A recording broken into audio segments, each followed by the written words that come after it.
There's a reality that we need to confront, especially if we are going to raise healthy girls. And many of us were raised to serve men. We were the daughters that were taught that we need to cook and we need to be clean and we need to be pure and, stay out of little boy's face and don't be fast because one day you were going to get married, right? So you need to be able to present yourself in a way that was wholesome. We've raised our daughters to not center themselves in their childhood, but to center servitude. And many of our daughters are still being raised today. Your nieces may be being raised to serve a man. They're being taught that they need to be able to cook, they need to be able to clean. And I want to talk about the adverse impact that is having on your daughter, the adverse impact I'm seeing as a therapist it's having on women, but also the adverse impact it is having in dating. If you're new here, welcome to Heal the New Sex, where we discuss all things as relates to healing, love, and relationships. I really am, I don't even know how to express how I feel about this topic. This is a topic I've seen many women grappling with. I've heard women say, Smithy, I was raised to be a wife. And it saddens me because many women and girls were raised to be wives over just being a woman. I think we need to bring back, chalk and double dutch. We need to bring back hopscotch. I think girls need a childhood where they're not being conditioned into certain roles. A wife and a mother, those are roles, but the personhood, girlhood is being missed for many girls. They're not being able to have a childhood. Some of you may have been the eldest daughter, or you were deemed responsible, so you were parentified. You may have been 8 years old raising your siblings. That has impacted your relationship with your siblings now, because instead of you being able to be a sister, right, to be a friend, they see you as an authority figure. So there can be some resentment there. And while I understand that there are some family dynamics where, children have to grow up quickly, I don't agree with it. And I don't think it's okay. But I want to talk to the woman that was raised to serve men. And I also, if you are a mother, I want to speak to you because I believe we have to have this conversation. We really need to raise our daughters not to lead with labor. I am working with women in their 30s, their 40s, and their 50s, and they spent their 20s trying to serve a man, and then they get married and they're over functioning and they're abandoning themselves and they get a divorce, and now they're trying to heal and they don't know what they can ask for in a relationship. They don't know how to show up outside of labor. Labor is the only thing they feel like they need to give. They feel like they have to provide labor in order to receive love versus them just being worthy of love. And I don't want us to continue to raise daughters that have to perform for love, because if you have to perform to get it, you have to perform to keep it. But the flip side of that is that in romantic relationships, there are many men who are sitting back waiting to be served. They expect the service. They expect the emotional labor. They expect the physical labor. They expect for you to overfunction. They get upset with you when you need to rest.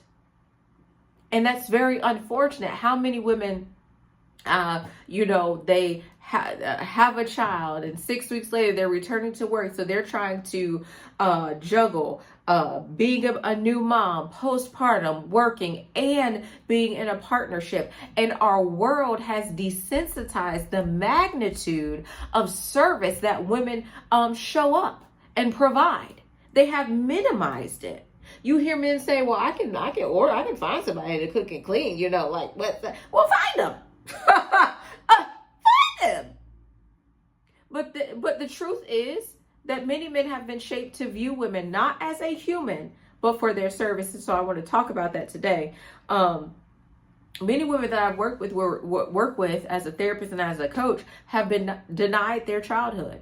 They have been taught to cook. They've been taught to clean, not just as it relates to cleaning up after themselves. They've been taught to cook and to clean up after their siblings. Okay. While their brothers may be outside playing, they have to be in the kitchen cooking breakfast. I remember having a client saying that. She was like, I just hated being a girl because I wasn't able to have fun the way that my siblings were able to have fun. Life becomes very serious for a young girl when the whole focus of training her is to be a wife and a mother. And I see the problem in dating is because many of the girls don't know how to date. They'll say, Cynthia, I was raised to be a wife. So they're very confused because they don't know how to navigate the dating scene. Not only do they not know how to navigate the dating scene, they don't have boundaries.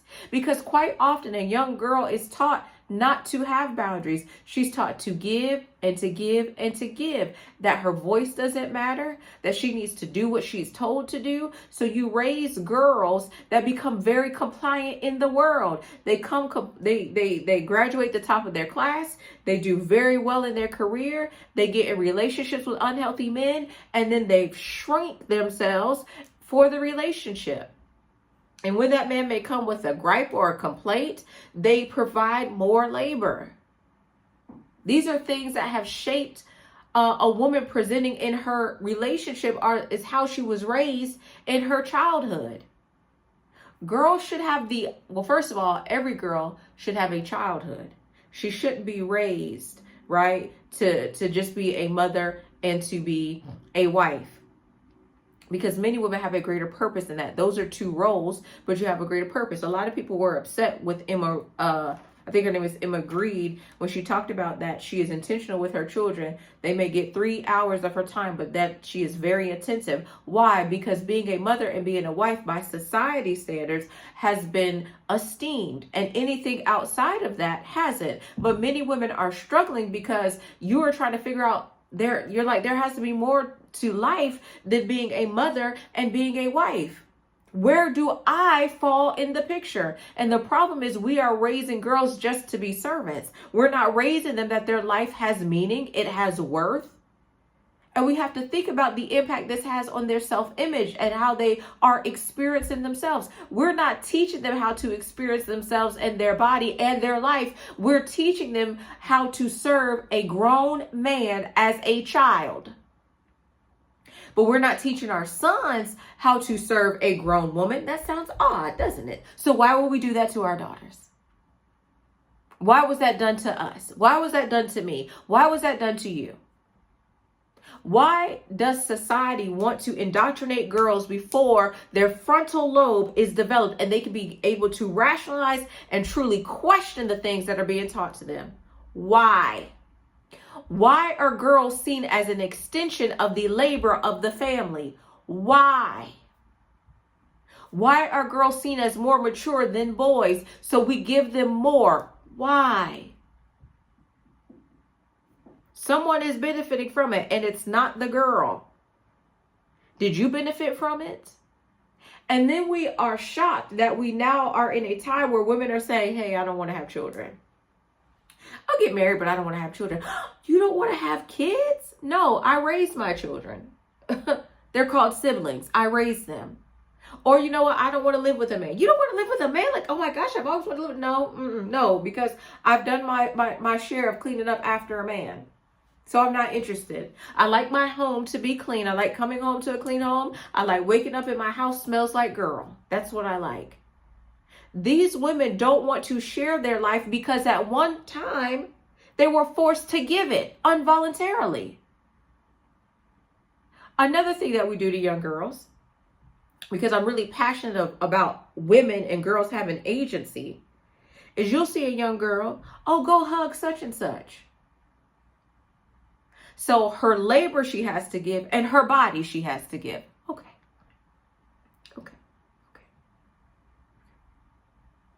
Boys get to develop in their childhood. Girls have to provide service in theirs. And it's not fair. It's not right. It's not okay. Right? Many girls are taught that they don't have any intrinsic value. They're taught that they have to earn value. That's why a man feels very comfortable asking you what you bring to the table, because he's assessing what it is that you feel is valuable to him. And you have to be careful, because an immature man will tell you that nothing you bring to the table is valuable, and he's negging you. But also as a woman, you have to know that your value is not just what you do.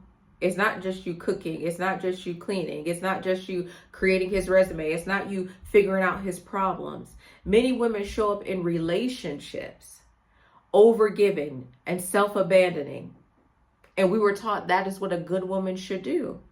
And meanwhile, we're trying to figure out why you have that autoimmune disease, why you have that high blood pressure, why you have that diabetes, why you have that PMOS. Could it be that this service, this gift, why your metabolic age, thank you, Heal Squad member, is higher than your chronological age? You're trying to figure it out because of the weathering that happened to you in your childhood. I'm 38 now. I was 36 years old, diagnosed with breast cancer. Ask me about my childhood. Do you have time? Do you have time? Some of the dis-ease in your body can be connected to your childhood. Whether it was abuse, whether it was neglect, whether it was an alcoholic parent or a parent with substance issues, whether you were parentified or you were made to be an adult, just being a Black woman on its own, you are seen differently in the world and you experience the world differently. There's a lot of responsibility on Black little boys and girls. We have to navigate the world differently. So how we have to engage in respectability politics, and our modesty is different. If you grow up as a little girl and you have a curvy body, you have to make sure that you're not seen as fast. That's a lot. How are you fast for a mature, grown man? Your frontal lobe is not developed, but he knows that you are not legal. He knows that you're not old enough to consent. But the onus is put on you and not him. So as girls, we are responsible for the sexual expression of grown men.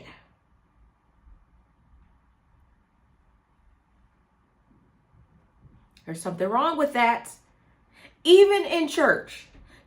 Girl, I grew up Church of God in Christ. For those of you who don't know, I grew up Church of God in Christ. Girl, I used to have on some brown sugar pantyhose, a girdle, and a slip under my skirt, dress, a minimizer bra, because your girl was a triple D, so you don't cause your brother to fall, so men won't be attracted to you. Why is a grown man looking at a child? Why am I having to internalize that this is how God created my body? And a man may be attracted to me, but it's my fault that he doesn't control his eyes? Oh, don't cause your brother to stumble. Don't cause him to fall. The Bible says he provided a way of escape. And you know what a way of escape could be? Turn your head. Stop looking at a child. Listen. But as it relates to our girls, right? Their identity sometimes becomes attached to performance. I know you graduated summa cum laude, magna cum laude, valedictorian. I know you did. Top of your class. The best Girl Scout ever. I know you did, right? Right? But when that happens, you become a woman that believes that you have to love through labor. I just love serving my family. I just like cooking for my family. I just like doing this. I just like doing. You are the Energizer Bunny. At least you try to be, but then you're exhausted. Our daughters are exhausted. There's a generation of girls. I see them 13, 17 years old watching my videos, 20-year-old beautiful girls watching my videos. And I'm calling you a girl out of respect, but I am old enough to be your auntie, and for some of y'all, your mama. Because I'm the big 3'8". I just had a birthday, okay? Trying to navigate the world, trying to navigate dating, trying to find a safe relationship for them to be in so they can be a mother and a wife, because when they were 3 years old, they got a baby doll and we said, "Oh, you're such a good mother." Meanwhile, you playing dinosaur and Pokemon with your son. He's able to have an imagination. She's not. Her play is that of a role you want her to have. His is not. We don't play with our sons, pay the bills. That's why there's men around here talking about 50-50. Maybe that, never mind. I'm going to say it. Boop, boop, boop. Go ahead. Got it. But when a woman's value is attached to labor, she begins to look for relationships, right? Where she has to prove herself versus just knowing I am worth loving. I'm worth loving. Why wouldn't a man love me? Why would a man want me? I'm worth loving. I'm a great time. I'm enjoyable. It's not what I will do for him that he will love. He will love me for me. And so when I ask him what he loves about me or why he loves me, it's not like, oh, well, you've been holding me down and you've been doing this. Like, no. He loves me. He's like, girl, I love the way you think. I love how you communicate. I love when I look at you and you're reading books and how you smile. I love being around you. Many of us have spent our 20s laboring for love when we should have been resting in it. But we weren't taught to rest in love as a child. As a child. So then you get in relationships and you are sacrificing yourself, but that leads to resentment because there's no reciprocity.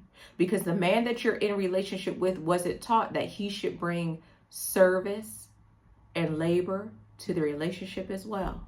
We both should be working in relationship. And that's why I'm working with women who are in their 40s and their 50s and like Cynthia.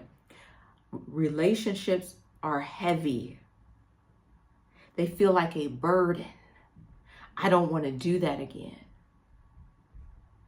And they don't know how to say, these are the boundaries that I'm going to have around my labor. This is how I'm deciding to show up, because we have raised girls and women to treat and to take care of grown men. And this is why when you get in a relationship, you start interviewing for it. You start performing for it when you don't have to. Not at all. And this is also why you don't require romance, because romance is really, in my opinion, a way of a man showing labor to a woman and sacrifice. And that's why women will be with men who don't buy them flowers.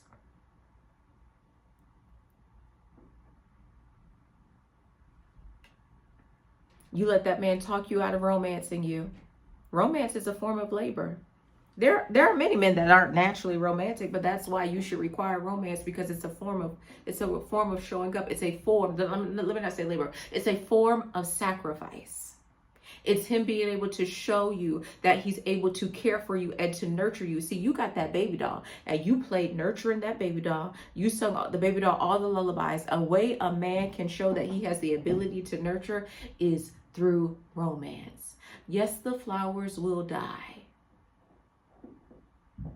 But that's the way that he shows that he cares and he can be gentle and that he's concerned about the things that concern you. Okay? But many women don't even require romance. They don't require a man to be gentle with her. You don't require it. Because guess what? You grew up in a house with some brothers and they were able to be mean to you. They was able to be rough, and you still had to perform. And so now in your relationships, you show up the same way. There's no requirement for him to be gentle with you. There's no requirement for him to show care. None of that. And you're like, when will he see me? When will he love me? When will he do this? He's not going to. Because also in his story, he's been taught that a woman will show up and give you everything you want because they were taught and trained to do so. Okay. Listen. Every little girl needs to be taught that she is a person before she is a wife. She's a person before she is a mother. She's a person before she's a caregiver. Some of you may be in the middle right now that you are taking care of your children and you're also a caregiver and you are resenting life because this is not what you wanted. You have siblings that don't even have to show up for your parents the way that you do. There is the expectation put on you because you were brought into the earth as a girl that you are supposed to be a caregiver. You need to put boundaries around that. We need to begin to have very honest conversations with people. Oh, when I get older, I'm live with you. You're absolutely not. You need to plan for how you plan to take care of yourself. I took care of people in my childhood. I do not plan my whole life to be dedicated to providing care for people. No. And you don't feel bad for it. Many of us have been guilted and shamed into providing care when we didn't want to. You are praised for your exhaustion. And now we have daughters watching us and we have nieces watching us show up this way. And a lot of women aren't honest about the toll that it's taking on your mental and emotional health. I'm exhausted. You think it's perimenopause. It ain't menopause. You're tired. Your nervous system is unregulated. You got chronic inflammation. It ain't perimenopause. You got stress, as they would say in Savannah. Stressed. You stressed. But you've been stressed for a long time because you've been carrying the weight of a family. First, your nuclear family, you had to carry the weight as a child. As a child. And then now you have a family and you're still carrying the weight. And raising your daughters to carry the weight. As mothers, we got to be honest. We got to start having conversations. Baby, you can live whatever life you want to live, sugar. If you want to get married, you can do that. If you want to have babies, you can do that. If you don't want to do that, you don't have to do that. You can do whatever it is that you want to do. Your life belongs to you. It's about you. Maya said, it's all about me, me, me, me, me. Forget about, yes, live your life, my sweet daughter. Live your life. If you want to go travel the world, go travel. If you want to, whatever, you want to go backpacking, go do it. Go live your life. So many of us were given this blueprint of go to school, get a job, get a husband, have some babies, settle down, retire. And you are like, there has to be more. The redundancy of it. I'm living a life but there is no passion. There is no zeal. When I wake up in the morning, I'm dreading it. Versus I'm taking the pen and I'm writing the plan and the vision for my life. And then we teach our daughters to do the same thing. That you were born, that God put you in the earth to serve others. That's it. Not there's no additional purpose. Not there's greatness on the inside of you. And then we want to have conversation. Well, can a woman really have it all? You absolutely can have it all, but you define what it all is and you make sure you have a healthy partner to support you as you're having it all. Listen, when a woman understands her personhood, she's much harder to manipulate. It's deeper than service. It's about the manipulation. It's about the loss of life that has happened to us and that is also possibly happening to a generation of young girls and women. We talk about, this race goes to school and they get their MRS. Yes, but maybe they were able to have a childhood. But for multiple generations of girls that look like me, we weren't able to have a childhood. We were taught at a young age to serve a man. Let that sink. Feel that. You were taught, not that you should be served, not that you should be loved, but you were taught to serve a man. Sexually, mentally, financially, spiritually, you were taught. And our daughters are being taught. And our nieces are being taught. And the little girl across the street is being taught. There is an indoctrination of girls that their life is for them to serve a man, to center a relationship, to disconnect with themselves, to disconnect with their personhood, to disconnect for their imagination. That the life that they want, they neglect it, they abandon it when they get married. And it shouldn't be so. My name is Cynthia. I would love to hear from you down below. If you are a woman and you're like, Cynthia, this is what's going on in my life right now. Not that I'm raising my daughter this way, but I'm really struggling because this is the way I was raised. You want to book a coaching call with me? The information is down below. I love you guys so much. I thank you so much for rocking with me. This is Heal the New Sexy. Until we talk again,